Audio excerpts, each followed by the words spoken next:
Sometimes, the most dangerous words in a marriage are not, "I don't love you." They are, "Trust me." My name is Lily. I trusted my American husband so deeply that I signed a document I could not understand. I thought I was protecting our home. I did not know that one signature was about to change my marriage, my money, and my entire life. Now this is about my story. The woman behind the desk pushed the papers toward me. "Please read everything carefully before you sign." I looked down at the pages. There were words I knew. Property, loan, responsibility. There were also many words I had never seen before. My husband, Ethan, sat beside me. He touched my hand and smiled. "It is only paperwork, Lily. We already talked about it." I looked at him. "Nothing will change." "Nothing important," he said. "You trust me, right?" I did trust him. He was my husband. We lived in the same house. We slept in the same bed. I had crossed an ocean to build a life with him. So I picked up the pen. The woman behind the desk looked at me again. "Do you understand what you are signing?" For 1 second, I wanted to say no. I wanted to ask her to explain every page. But Ethan was watching me. I did not want him to think I was difficult. I did not want the woman to think my English was poor. Most of all, I did not want to look like a wife who did not trust her husband.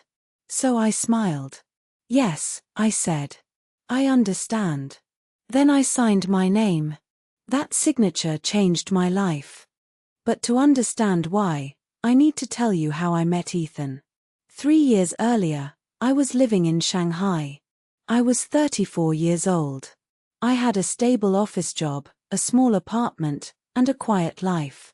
My parents often worried about me. They believed a woman should not live alone for too long. My mother liked to say, "A good husband gives a woman a real home." At the time, I thought she was right. I met Ethan through a language exchange app. He was an American engineer working in China for 6 months. He was tall, friendly, and very confident. His Chinese was terrible. My English was not much better. But in the beginning, that did not matter. He spoke slowly. I used translation software. We laughed at our mistakes. When I could not find the correct word, he waited patiently. "You do not need perfect English," he told me. "I understand your heart." That sentence stayed in my mind. I had dated Chinese men before. Some were quiet. Some were too busy.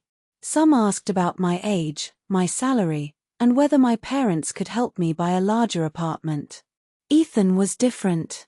He told me I was beautiful. He sent me a good morning message every day. He brought flowers for no reason.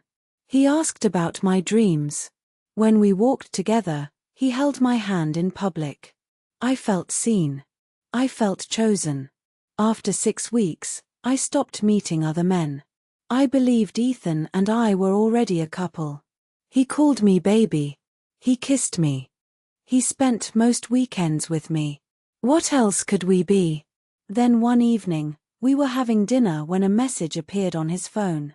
The message said, "I had a great time last night."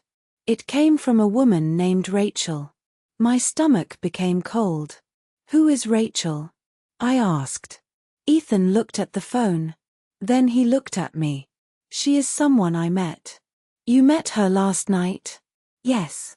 I could not believe how calm he was. "You went on a date with another woman?" He put down his fork. "Lily, we never said we were exclusive." I did not understand the word. He explained it slowly. Exclusive meant that 2 people had agreed not to date anyone else. "But we are together," I said. "We see each other every week." "I like you very much," he answered. But we never had that conversation. What conversation? The relationship conversation. I felt humiliated. In my mind, his actions had already answered the question. Daily messages meant interest. Holding hands meant commitment. Physical closeness meant we were no longer strangers. But in his mind, none of these things created a promise. He believed a relationship needed a clear agreement. I believed a relationship grew through actions and understanding. That night, we had our first serious argument. My English disappeared. I had so much to say, but I could not say it. I only repeated, "You lied to me." Ethan answered, "I did not lie. You never asked." That sentence hurt more than the message from Rachel. You never asked. Was love something I needed to question like a business contract? Was I supposed to ask for rules before I allowed myself to feel? I cried for 2 days. Then Ethan came to my apartment. He apologized for hurting me. He said he had not understood my expectations. He asked if I wanted us to become exclusive. I said yes. From that day, we officially became boyfriend and girlfriend. I told myself the problem had been solved. I did not see it as a warning. I saw it as a cultural misunderstanding. A year later, Ethan returned to the United States. He asked me to come with him. He said we could get married and start a new life. My parents were excited. My mother told everyone that her daughter was marrying an American engineer. Some relatives believed I was moving into a more modern and comfortable world. They imagined a large house, a green garden, and a husband who would respect women. I also had that picture in my mind. I sold my apartment in Shanghai. It was not a large apartment, but I had paid for it for many years. After the loan was finished, it became the most valuable thing I owned. My father asked me one question. "Are you sure you want to sell it?" "We need money for our new home," I said. "Will the new home belong to both of you?" "Of course," I answered. "We will be married." To me, marriage meant that his life and my life would become one life. His home would be my home. My money would help our family. I did not think I needed more questions. After arriving in America, everything felt new. The roads were wide. The houses were quiet. The stores were enormous. But I often felt like a child. I could not understand fast English. I was afraid to answer the phone. I did not know how health insurance worked. I did not understand credit scores, retirement accounts, or property taxes. At restaurants, I smiled when I did not understand the waiter. At family dinners, I laughed when everyone else laughed. Sometimes I understood the joke 10 seconds too late.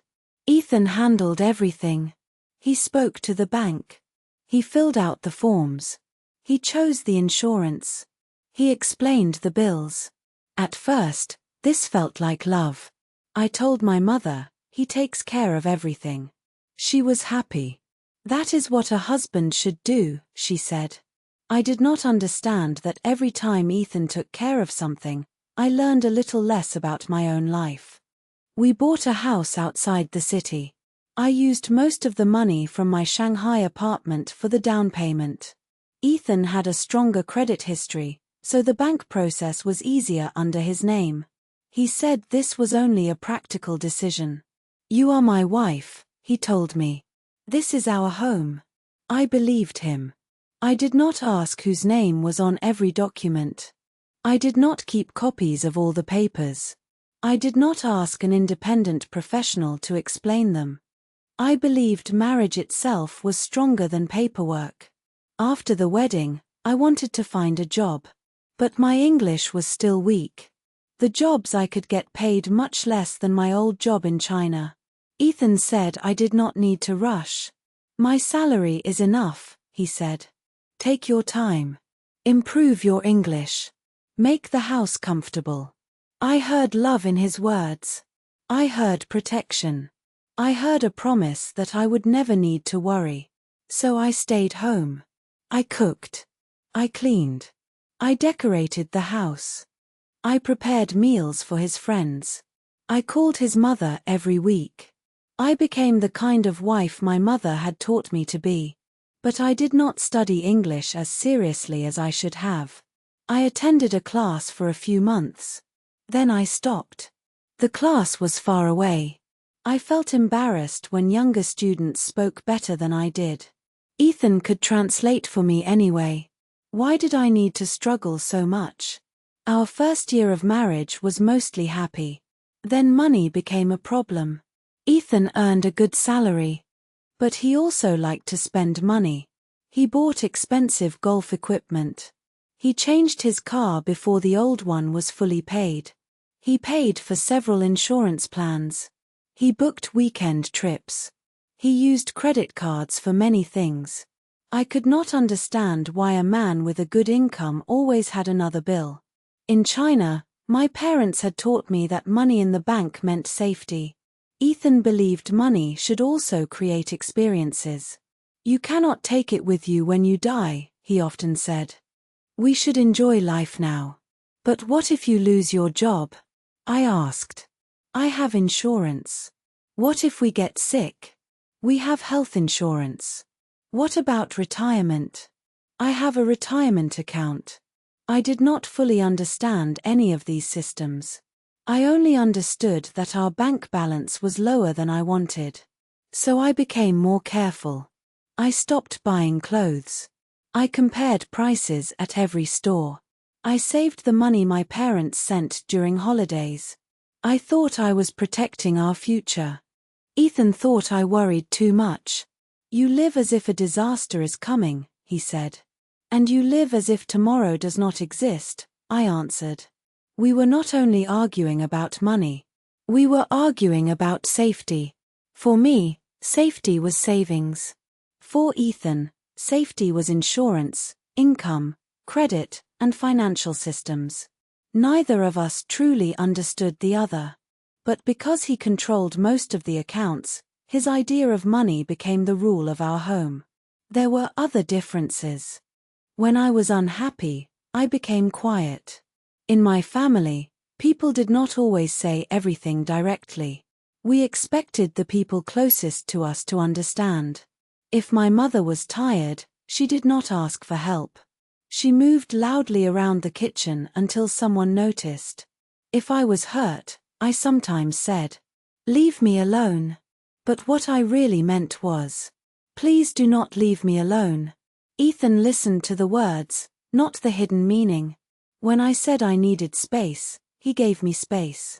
He went to play golf. He visited friends. He waited for me to contact him.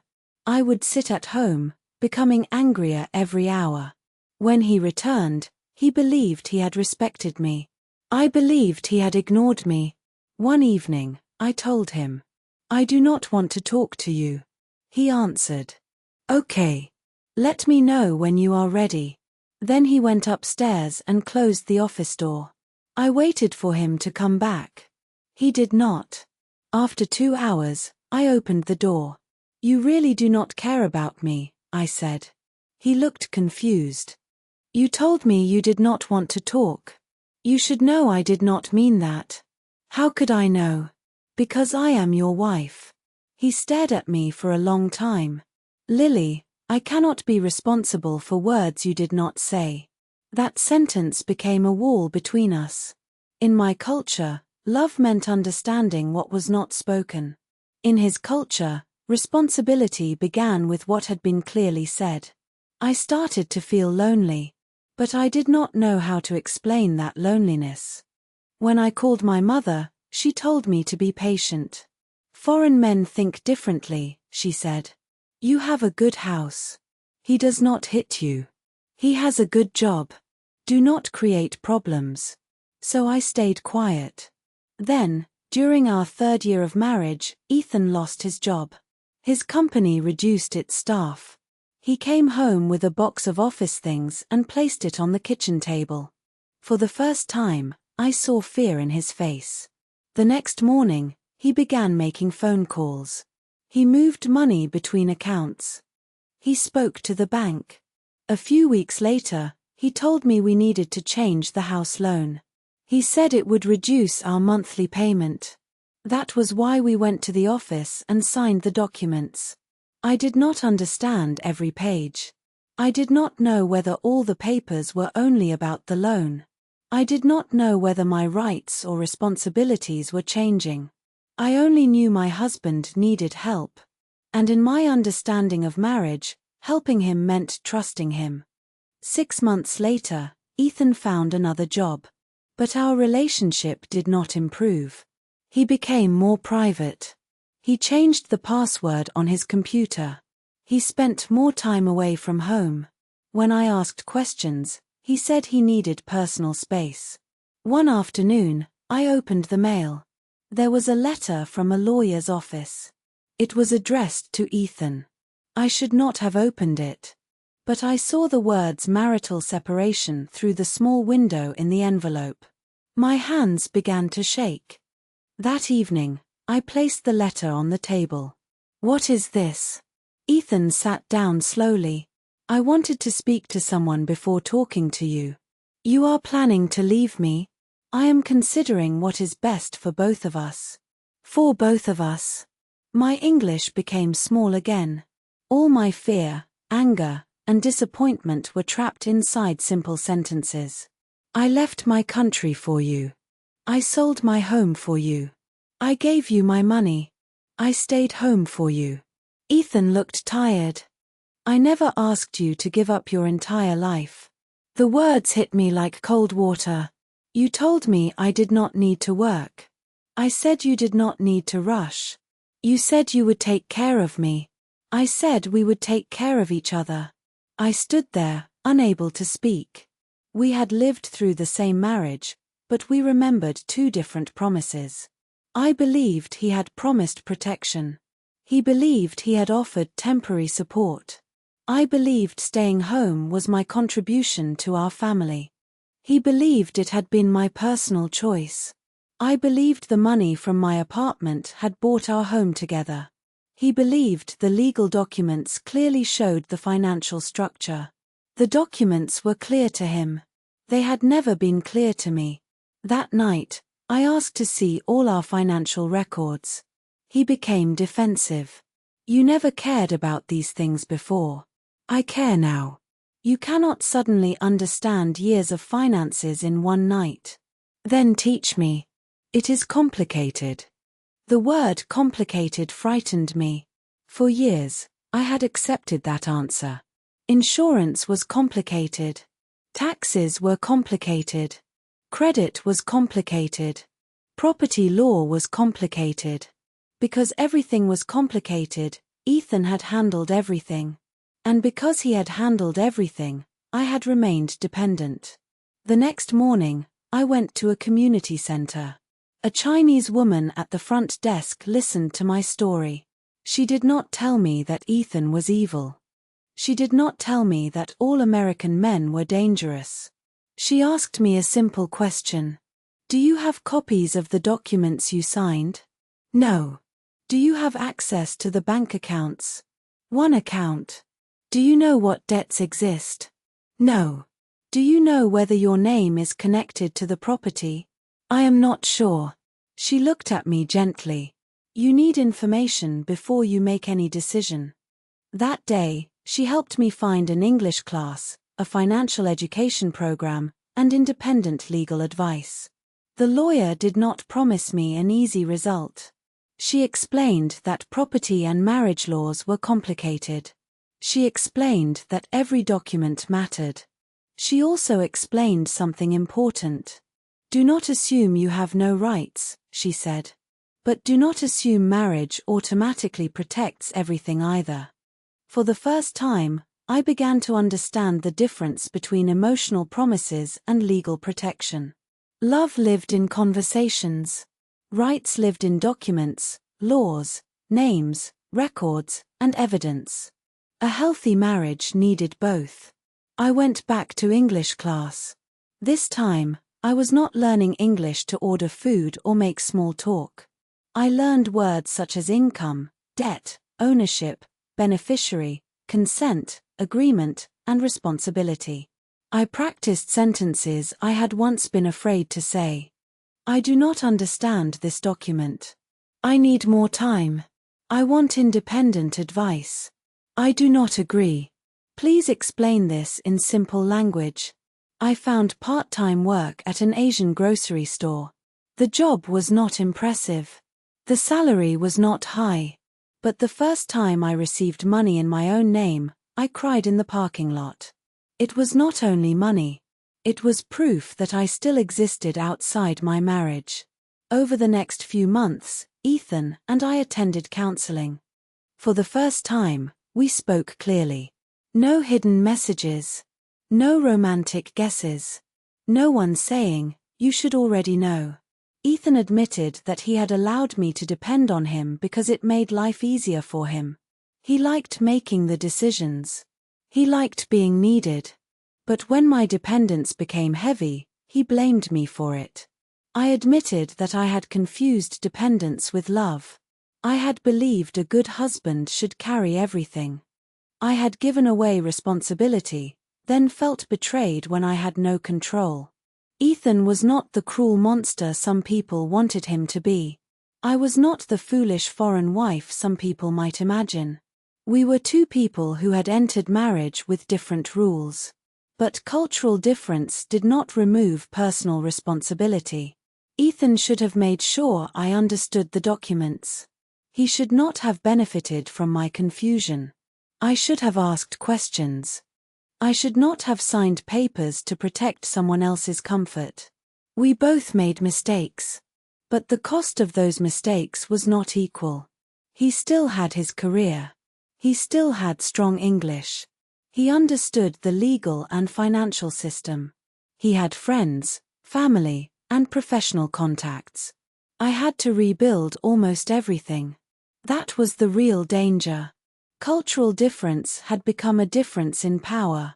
6 months later, I decided to leave the marriage. Not because Ethan was American. Not because Western marriage was cold. Not because Eastern women and Western men could never understand each other. I left because trust had disappeared. I could forgive misunderstanding. I could not continue living in a relationship where one person understood all the rules and the other person was expected to follow them blindly. The divorce was difficult. It was not as simple as signing one paper. There were meetings, records, bills, and painful conversations. But this time, I did not sign anything I could not understand. I asked questions. I took notes. I requested copies. When someone spoke too quickly, I asked them to slow down. I was still afraid. But I was no longer silent. 2 years have passed since then. My English is not perfect. Sometimes I still make mistakes. But I can speak for myself.